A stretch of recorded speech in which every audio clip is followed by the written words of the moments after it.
आए नाज़रीन, दहशतगर्दी के ऊपर हम कुल्ली तौर पर और कतई तौर पर फोकस करते हैं। हमारे पास सेनेटर तलाल चौधरी मौजूद हैं, वज़ीर मुमलिकत बराए दाखिला। सेनेटर साहब बहुत शुक्रिया। एक तो अमूमी तौर पर जो महीना है आशूरा के दिन है तो सिक्योरिटी बहुत ही टाइट है, लेकिन अगर आप थ्रेट असेसमेंट हमसे शेयर कर पाएँ, मुल्क भर से आपके पास खबरें आ रही हों, ये पिछले साल के बराबर है, उससे ज़्यादा है, कम है क्या? बिस्मिल्लाह रहमान रहीम। देखिए तलत साहब, जो दहशतगर्दी है और वो दहशतगर्द जो है वो तो इसी तरह का कोई इवेंट ढूंढते हैं। मुहर्रम हमारे लिए बड़े एहतराम के काबिल है कि यहाँ इस तरह का कोई इशू बनेगा तो फिर कोई फ़िरक़ावारियत वाला इशू भी बन सकता है, फिर आपका पूरी दुनिया में आपका इमेज भी जो है वो भी ख़राब होता है। तो लेकिन जो दहशतगर्दी है ये 2012-13 के बाद ये इस साल या पिछले साल से ये उतनी ही रूज पे पहुंची है। ठीक, इसका जो डिक्लाइन था, जो ये तकरीबन ज़ीरो के करीब थी, वो 2017-18 था। उसके बाद से फिर ये बहुत सारी उसकी वजूहत हैं, वो कई दफ़ा डिस्कस की हैं, वो करते करते ये यहाँ तक पहुँचे। मगर अभी जो हुकूमत का रिजॉल्व है, जो सिक्योरिटी फोर्सेस जिस तरह इस वक्त ऑपरेशंस कर रही हैं, जिस तरह वो लड़ रही हैं, वो सारी चीज़ें जो है, बहुत सारी जो ये जो दहशतगर्द हैं ये अब आए सॉफ्ट टारगेट्स पे, यानी बच्चों की स्कूल बस टारगेट होगी। एक सिविलियन जो ऑफिसर है उसको रास्ते में जाते हुए छुप के टारगेट करेंगे। और नहीं तो इनके तो मकासद आपको पता है, ये जब दहशतगर्दी, जब आपको याद होगा सवात अपना जिरगा बिठाया करते थे, अपनी इनकी एक पूरी जुरिडिक्शन जमीन कब्जे में थे, पूरा एक निज़ाम बनाया हुआ था। और इन्होंने ये कोशिश बलूचिस्तान और केपी में की है और उस पर ये कामयाब नहीं हुए। और अगर कोई इवेंट ये करने की कोशिश करते हैं, पहले तो वो चंद घंटे चलता था, वो घंटों वाली बात भी नहीं। अब ये आगे हैं सॉफ्ट बाज़ार टारगेट होंगी, इमाम बारगाह होगी, मस्जिद होगी, स्कूल होगा। लेकिन जो रिजॉल्व है हमारा, और हम पहले भी इसी सिक्योरिटी फोर्सेस ने और इसी पाकिस्तानियों ने करके दिखाया है, और अब तो एक अच्छी बात यह है कि एक बैनुल-अक़वामी तौर पे भी इस बात का एहसास पैदा हुआ, सपोर्ट भी अवेलेबल है।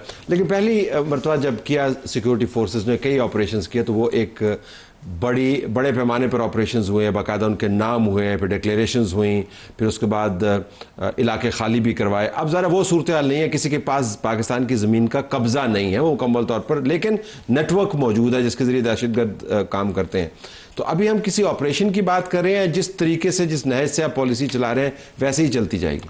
देखिए, कोई नया ऑपरेशन नहीं हो रहा, बिल्कुल कोई कन्फ्यूजन नहीं। ऑलरेडी हम दहशतगर्दी के ख़िलाफ़ एक जो हमारा अज़्म इस्तेकाम वो चल रहा है, और इसी नाम से इसमें काइनेटिक भी हैं, नॉन काइनेटिक भी हैं, इसमें सूबों के और वफाक के बहुत सारे इदारों की कैपेसिटी बिल्डिंग, उनकी ड्यूटीज़ क्या हैं, इसको वजारत दाखिला जो है वो तकरीबन 2 दर्जन इसके पॉइंट्स हैं जिसको वज़ीर दाखिला हर 15 दिन में रिव्यू करते हैं। दैन प्राइम मिनिस्टर तकरीबन महीने में एक दफ़ा देखते हैं। प्राइम मिनिस्टर ने आर्मी चीफ और तमाम सिक्योरिटी लॉ इन्फोर्समेंट एजेंसीज़ के हेड्स को कहा कि जो चाहिए मैं दूंगा और हम देंगे, ये पाकिस्तानी, ये हमारी पहली तरजीह है। अमन होगा तो कारोबार होगा, अमन होगा तो हम आगे बढ़े। तो इसके लिए हमने ये सारे सूबे को साथ बहुत सारी कैपेसिटी बिल्डिंग की ज़रूरत है। और देखिए ना, जहाँ पर अदारे आपके डेवलप्ड हैं, जहाँ पर अदारे आपने बना लिए, वहाँ पर ये दहशतगर्दी उस तरह नहीं है। जहाँ पर आप नहीं बना सके, वहाँ ये दहशतगर्द इस बात का फ़ायदा उठाते हैं 2 चीज़ों का। एक गवर्नेंस के इश्यूज़ का, मसलन बलूचिस्तान 80% बी एरिया है, वो लेवीज क्या लड़ेंगे, उसको चेंज कर लेना। वो कर रहे हैं। केपी में तो मुझे समझ आती है, मुझे बलूचिस्तान की समझ नहीं है। सर कर रहे हैं ना, उसको फेज वाइज कर रहे हैं, 1-2 डिवीजन कर दिए। उसके बाद देखिए ना अगला काम क्या है। आपकी कोई CTD नहीं उधर, आपकी कोई सेफ सिटी नहीं, आपकी कोई ट्रेनिंग नहीं। आप ठीक है ना, इसी तरह केपी है, केपी में ज़्यादातर केपी में इस दफ़ा ज़ोर देकर उनसे बजट रखवाए गए हैं। मसलन इस वक्त पेशावर का सेफ सिटी भी नामुकम्मल है, यानी बिल्कुल इतने बहुत थोड़े से वहाँ कैमरा। तो कहने का मतलब, लेकिन मैं किसी पे नेम शेम वाली बात नहीं, हमने मिलके चलना है। मैं बार बार एग्जांपल देता हूँ, तो ये सियासी तौर पे नहीं देता, परफॉर्मेंस की बेस पे। पंजाब की CTD है, पंजाब में की लॉ इन्फोर्समेंट, उनके पास जो इक्विपमेंट है, उनकी जो ट्रेनिंग है, फोरेंसिक लैब, हर चीज़ अवेलेबल है। कोई यहाँ पर इंफॉर्मेशन आती है वो 100% वो रिजल्ट उसमें आता है। वही इंफॉर्मेशन जब किसी दूसरे सूबे को जाती है, खुसूसन केपी और बलूचिस्तान को, वहाँ रिजल्ट इसलिए नहीं आता कि अदारे हैं नहीं।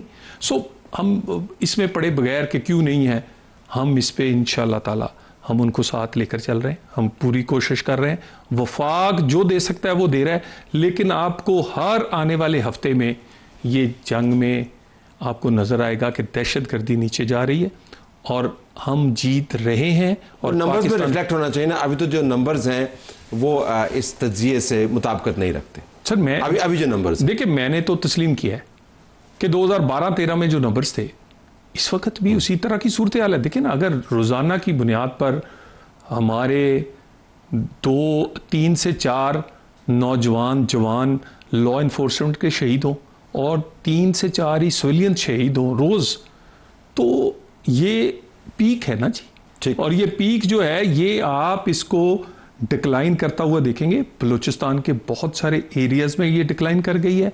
केपी में हमने बहुत सारे एरियाज़ में देखें, इसमें बहुत बड़ा एक रोल आम लोग लॉ इन्फोर्समेंट एजेंसीज के साथ खड़े हो गए। कई जगह तो उन्होंने कहा हम लड़ेंगे भाई, वो उन्होंने बाकायदा लश्करों की भी बात की है। इसमें कमी क्या है? एक वही 2017-18 वाली वो नवाज शरीफ के दौर में फर्क क्या था, उन्होंने एक टेबल पे बिठाया, सबने एहसास किया, अपनी सिक्योरिटी फोर्सेस के पीछे सियासी फोर्सेस को खड़ा कर दिया यक बयानिए के साथ। यहां यक बयानिया नहीं है तो आप बनने में नहीं, वो आप फिर जो है आप एक तरफ से सियासी तौर पर तो जमात को एक आपने उड़ा के रखा हुआ है, फिर आप कहते हैं जी वहदत भी क्रिएट करें, मतलब इसके ऊपर आके जरा केस कमजोर हो जाता है। मुझे ये बताएं कि पाकिस्तान में कौन किस किस तरह के अपोजिशन लीडर और अपोजिशन की जमातें नहीं रही? कभी किसी ने अपनी असेंबली तोड़ी? वो भी हुकूमत वाली। मुझे कोई एक एग्जाम्पल दे दे। कभी किसी ने, आप नेक टू नेक हो कौमी असेंबली में, आप और अपोजिशन लीडर जो है वो पूरी अपनी जमात को लेकर निकल जाए और फ्री रन दे दे हुकूमत को। आप ये मखसूस नशिस्तें देख लें, मखसूस नशिस्तें पीटीआई की गलती की वजह से दूसरी जमातों को गई हैं, नहीं तो जाती ना। देखिए ना, अगर मैं, वो एक असूल कानून है, अगर तजवीज़ तजदीद की निंदा, मैं उम्मीदवार हूं, मेरे वो ठीक नहीं है तो मेरे कागज मुस्तरद हो जाएंगे। लेकिन उनका अपना घामड़पन है। मैं तो आपकी बात करूं, आपने वहदत नहीं, मैं उसी का जवाब, मैं उसका जवाब, इनकी सजा जो गैर सियासी रवैया है वो इनको भी खराब कर रहा है और वो पाकिस्तान के लिए भी खराबी। तो जब आप कौमी वहदत की बात करते हैं तो ये इज इट माइनस पीटीआई? नहीं, देखिए, पीटीआई को हमेशा कहा है, कोशिश करते हैं, दहशतगर्दी का मामला है, इकोनॉमी का मामला है कि आए इकट्ठे चलना है, लेकिन पता नहीं इन्हें क्या, वो क्या काटता है रातों रात। वो सुबह उठ के, मेरा मतलब है, खत लिख देंगे IMF को, उठेंगे रात अच्छा भला हाँ करेंगे, सुबह नेशनल सिक्योरिटी की मीटिंग जो जाफर एक्सप्रेस पे, जिसपे उन मुल्कों ने भी इसको मजम्मत की जो पाकिस्तान कभी नहीं की, इतना बड़ा वाकया था, सुबह उठ के उसमें शामिल नहीं होंगे। ठीक है, मैं तो इसकी उसका, अब तो आपका वज़ीर आज़म चला गया ना, उन्होंने हाथ मिला लिया, डायलॉग की ऑफर कर दिया। अब तो ये बातें नहीं करनी चाहिए। डायलॉग की ऑफर है, लेकिन डायलॉग की ऑफर में उनकी जिनके हाथों में लगामे है ना अडियाला में, वो चाहता है NRO पे बात होनी है दहशतगर्दी पे। NRO से अपने लिए NRO मांग रहा है इस तमाम लोगों के 200%? वो कहते रहा करें उसे, सिर्फ अपने आप मुझे बता दें, उन्होंने कहा रोटी सस्ती करें, दहशतगर्दी खत्म करें। वो कहते हैं मुझे आके मैं सारा करके आके करूंगा ये सारा कुछ। वो कहते हैं मैं आके करूंगा। ये उसी तरह ही वो कह रहे हैं ना कि अमेरिका से गुलामी से आज़ादी दिलवानी है, पहले अमेरिका मुझे आज़ाद करवाएगा, फिर मैं लोगों को आज़ाद करवाऊंगा। यार ये कौन से फार्मूले, चले छोड़ दे, मैं उसकी बात मान लेता हूँ। ऑन सीरियस नोट, तीसरी कंसेक्यूटिव हुकूमत है केपी में PTI की। मुझे आप सवात का वाक़या देखा है, यकीन करें, मैं ये फ़ख्र से कहता हूँ, मेरे गांव में वही कारपेट सड़क गुजरती है जो तलत साहब आपके घर के बाहर से या गुलबर्ग और मॉडल टाउन से गुजरती है। मेरे गांव में जो एक हॉस्पिटल है उसमें मुफ्त दवाई है। मेरे गांव और मेरे हलके में जो रावी के किनारे पे है, जहां पे लोगों को पहुंचना लोग समझते थे मुझके, वहां से भी कूड़ा उठाया जाता है, जो कि पेशावर और रहना शुरू कर दूं वैसे। मैं क्या आप आए नहीं मेरी स्ट्रीट से कूड़ा नहीं उठाया जाता वैसे। देखिए मैं कह रहा हूं, कराची में है कूड़े का निजाम नहीं है, पेशावर में है, कोयटा में है, मेरे गांव में है। परफॉर्मेंस है ना। आप इधर देखिएगा, इस्लामाबाद, ये आप इस्लामाबाद के रहने वाले हैं, इन नेक्स्ट 3 to 4 years एक नया इस्लामाबाद वजूद में आएगा। इसमें हम वो चीजें ऐड करेंगे जो इसमें मिसिंग है। ये हमारी कमिटमेंट है ना, काम करना है। चले, उसके ऊपर इस्लामाबाद से चूंकि मेरी बड़ी गहरी वाबस्तगी है, इसके ऊपर मैं आपसे बात करूंगा, इस्लामाबाद कैसे होना चाहिए।